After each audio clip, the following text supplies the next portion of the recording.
If you had just 1 minute to be skeptical, what would you do? What would you say? How would you answer the questions? This is the 1 Minute Skeptic! Since most of the world believes in God, doesn't that mean something? Most of the world's population believes in a God, so there must be some sort of God, right?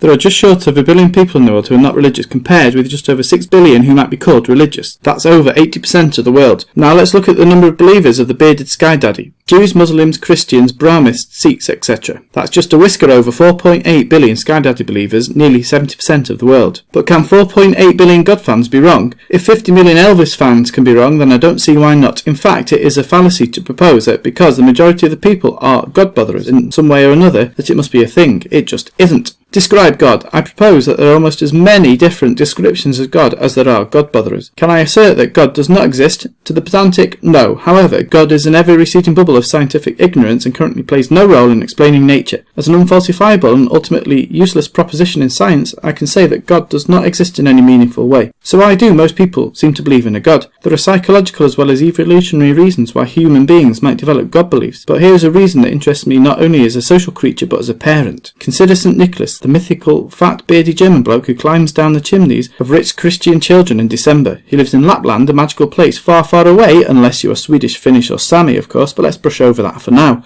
As a child, everyone will tell you that this infiltrating agent of happiness is literally real and every one of your peers believes it. Then as you become better educated and wiser about the world, you realise that there is no Father Christmas, it was just a myth. But when everyone around you believes that something is true, is it any wonder that the myth is widely accepted as being true? For this reason, my child will grow up knowing that St. Nicholas, who flies in a magic sleigh and delivers presents to every kid across the Eurocentric nations by means of forced entry to each house, all in one night, is a myth.